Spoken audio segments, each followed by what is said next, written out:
Assalamualaikum warahmatullahi wabarakatuh. Hari ini kami akan membentangkan sebuah video yang bertajuk tingkatan suluk bagi perjalanan seorang salik dalam ilmu tasawuf. Pada umumnya, tasawuf mempunyai banyak pengertian. Dari segi istilah pula, ramai ulama yang mentafsirkan pengertian tasawuf ini. Ilmu tasawuf merupakan satu ilmu yang sangat luas. Dengan ilmu tasawuf, ia mengajarkan kita bagaimana untuk membersihkan hati, dan satu tahap bagaimana kita untuk melakukan semua suruhan Allah dan kita meninggalkan semua larangan Allah. Dalam masa yang sama, kita mengenal makrifat Allah, mengenal Allah Subhanahu Wa Taala. Tingkatan suluk mempunyai 9 tingkatan. Antaranya adalah taubah, istiqamah, wara', zuhud, dan banyak lagi. Yang pertama adalah taubat. Taubat adalah tingkatan yang pertama daripada 9 tingkatan yang perlu dilalui oleh seorang salik untuk menyempurnakan amalan suluknya. Taubat bermaksud kembali. Dari segi istilah pula, taubat bermaksud kembali dari segala yang dicela oleh Allah Subhanahu Wa Taala menuju ke arah sesuatu yang dipuji oleh Allah Subhanahu Wa Taala. Taubat adalah tingkatan yang pertama, dan seorang salik itu harus menyempurnakan tingkatan pertama. Jika seseorang itu tidak menyempurnakan tingkatan yang pertama, maka seseorang itu tidak boleh pergi kepada tingkatan yang kedua dan yang seterusnya. Antara syarat-syarat untuk bertaubat pula ada 3. Yang pertama adalah seseorang itu perlu berhenti dan menjauhkan diri daripada maksiat yang dilakukan dan dibenci oleh Allah Subhanahu Wa Taala. Yang kedua, seseorang itu perlu menyesal di atas perbuatan dosa dan maksiat yang dilakukan sebelum ini. Dan yang ketiga, seseorang itu perlu berazam bahawa dia tidak akan mengulangi lagi perbuatan maksiat yang pernah dilakukan dulu. Seterusnya adalah istiqamah. Istiqamah bermaksud seseorang yang berpendirian teguh di atas jalan yang benar, berpegang teguh pada akidah Islam dan melaksanakan syariat dengan redha, tidak berubah dan berpaling walau dalam apa jua keadaan sekalipun. Al-istiqamah merupakan satu tahap penting di antara yang terpenting dalam ilmu tasawuf. Al-Khushairi ada mengatakan, orang yang tidak istiqamah dalam keberadaannya tidak akan pernah meningkat dari satu tahap ke tahap makan berikutnya, dan perjalanan selanjutnya tidak akan kukuh.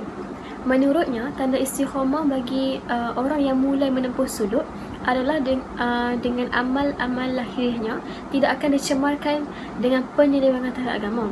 Bagi orang yang berada di tahap pertengahan, adalah tidak ada kata berhenti.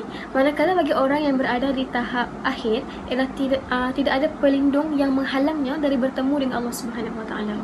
Yang pertama adalah istiqamah hati, yang kedua adalah istiqamah lisan, dan yang ketiga adalah istiqamah perbuatan. Dari segi istiqamah hati bermaksud sentiasa kukuh dalam mempertahankan iman dengan menjaga kesucian hati daripada melakukan perbuatan syirik, menjauhi sifat riak dan beramal dengan sifat yang terpuji.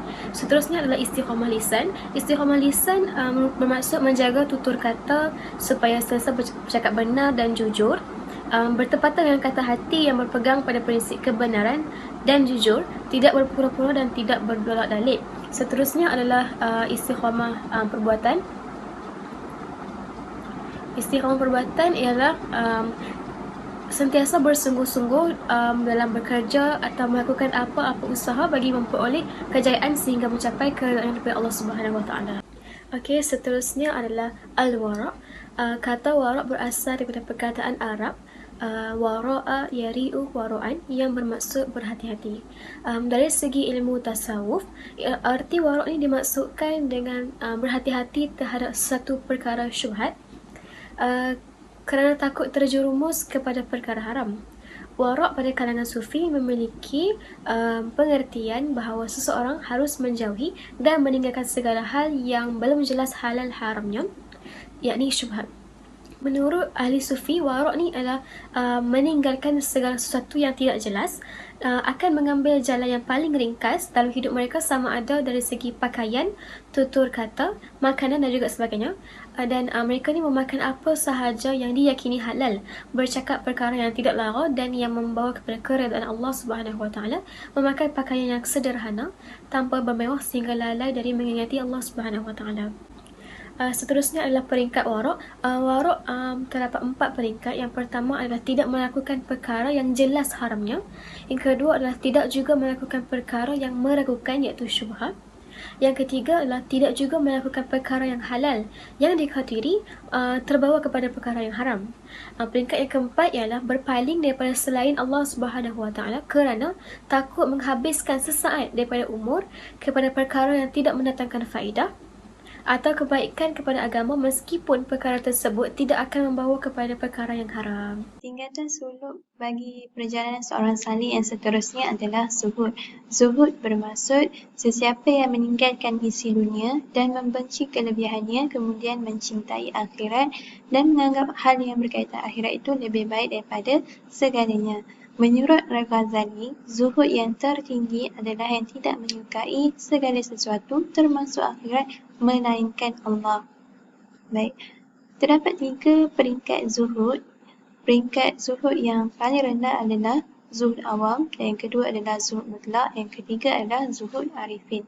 Zuhud awam dinamakan zuhud awam kerana orang awam mampu mengamalkannya juga. Zuhud awam adalah yang meninggalkan yang haram serta membersihkan diri daripada perkara-perkara syubhat.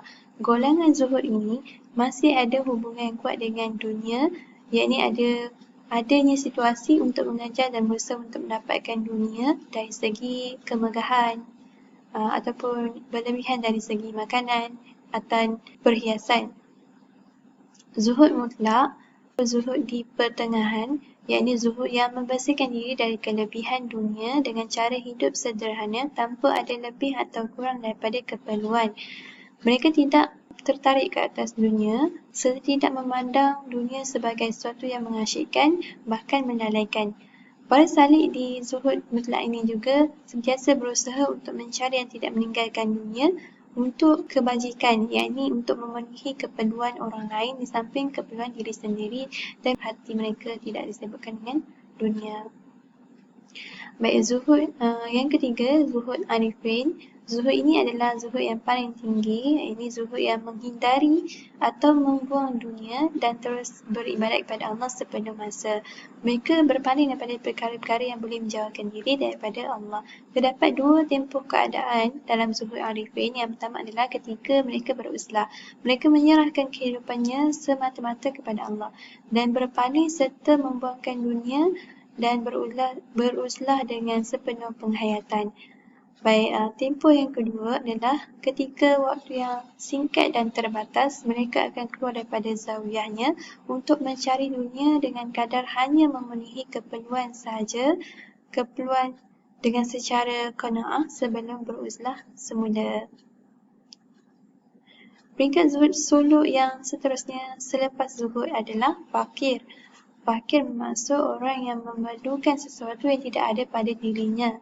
Secara umumnya, semua orang adalah fakir kepada Allah kerana manusia sememangnya memerlukan Allah dalam kehidupan. Mereka juga tidak akan meminta lebih daripada apa yang ada pada diri mereka dan boleh menerima sekiranya pemberian itu diketahui halal. Mereka tidak meminta rezeki kecuali untuk menjalankan kewajipan-kewajipan agama. Terdapat 2 bentuk daripada kefakiran. Ini pertama adalah fakir secara eksistensi, yang mana para salik di eksistensi ini mereka sememangnya ditakdirkan tidak memiliki apa-apa dan serba-serbi kekurangan. Mereka malah merasa senang dengan kefakirannya kerana tidak dibebani dengan dunia yang akan menjauhkan diri daripada Allah. Baik, bentuk yang kedua adalah secara esensi, yakni para salik tidak menjadikan Allah sebagai nombor 2 atas harta, pangkat dan sebagainya, yang mereka miliki, dan mereka juga mempunyai perasaan menerima segala sesuatu daripada ketentuan Allah dan tidak bangga dengan apa yang mereka miliki. Seterusnya adalah tingkatan sabar. Sabar menurut Imam Ghazali adalah satu proses untuk meninggalkan perbuatan-perbuatan yang penuh dengan nafsu syahwat yang dihasilkan oleh sesuatu keadaan. Seterusnya, menurut Imam Ghazali juga, sifat sabar ini khusus dan istimewa hanya untuk manusia yang tidak dimiliki oleh haiwan dan juga malaikat.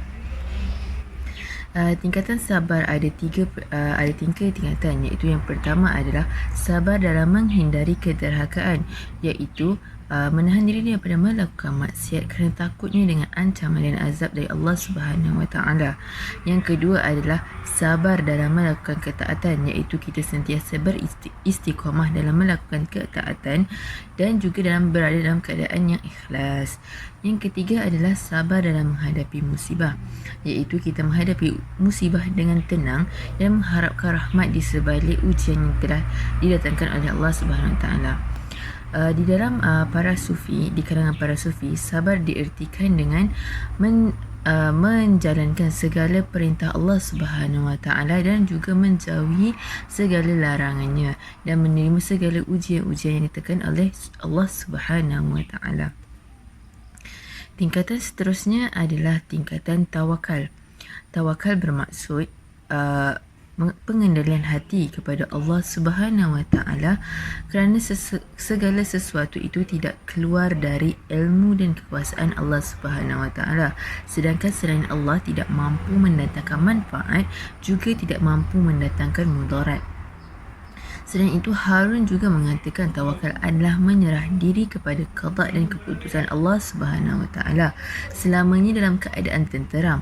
Jika mendapati jika dapat sesuatu pemberian, kita akan berterima kasih. Jika tidak dapat apa-apa, kita akan bersyukur dengan seadanya dan bersabar dan berserah kepada qada dan qadar Allah Subhanahu Wa Taala. Menurut Imam Ghazali, telah mengumumkan beberapa gambaran orang yang bertawakal. Ada 4 gambaran, iaitu yang pertama, berusaha untuk memperolehi sesuatu yang dapat memberikan manfaat kepadanya, contohnya ilmu.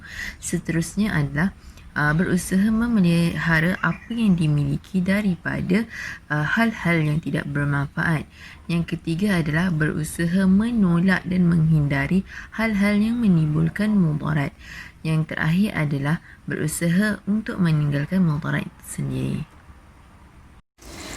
Seterusnya, setelah mencapai tingkatan tawakal, yakni seseorang salih itu dia menyerahkan segala urusan dia tu kepada Allah Subhanahu Wa Taala.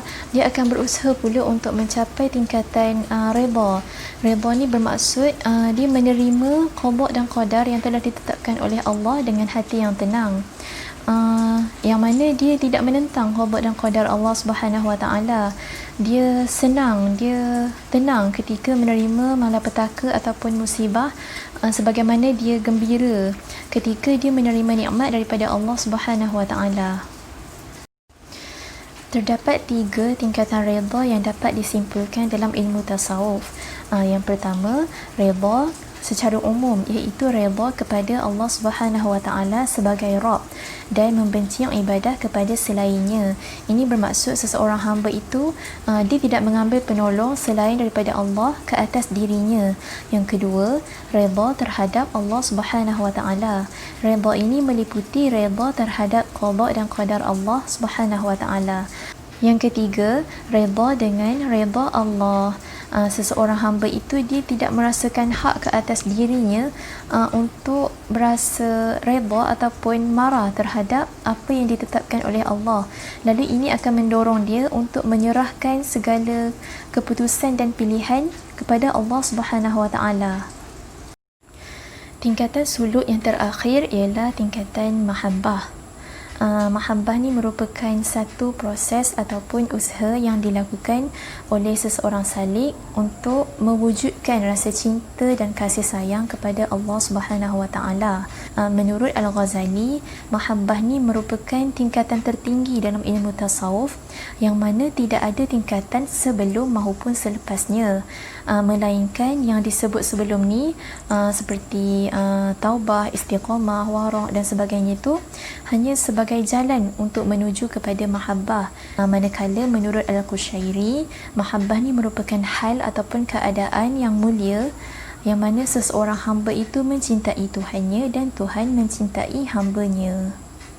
Antara tanda-tanda cinta ataupun mahabbah kepada Allah Subhanahu Wa Taala menurut ahli tasawuf adalah sentiasa membasahi lidah dengan berzikir kepada Allah Subhanahu Wa Taala, suka mengasingkan diri untuk bermunajat kepada Allah seperti membaca Al-Quran dan berqiyamul lail, dan dia akan merasa rugi apabila berlalunya waktu tanpa menyebut nama Allah. Selain itu, menyayangi dan mengasihani seluruh makhluk ciptaannya dan bersikap tegas terhadap musuh-musuh Allah. Dalam masa yang sama, seseorang itu tidak mempunyai sebarang keperluan dan harapan pada makhluk lain melainkan hanya kepada Allah Subhanahu Wa Taala. Akhir sekali, cinta yang ikhlas tanpa mengharapkan apa pun daripada Allah Subhanahu Wa Taala, sama ada syurganya, pahalanya, rahmatnya dan ampunannya. Akhir sekali, tingkatan suluk bagi perjalanan seorang salih itu adalah kedudukan hamba Allah terhadap pandangan Allah Subhanahu Wa Taala dalam usaha untuk bermunajah, beribadah dan mendekatkan diri kepada Allah Subhanahu Wa Taala. Seorang salih itu tidak akan mencapai ke tahap seterusnya jika ia tidak menyempurnakan tahap yang sebelumnya. Dengan seorang salih itu melakukan peringkat-peringkat dengan teratur, dari situlah seseorang salih itu dia dapat mengenal Allah Subhanahu Wa Taala.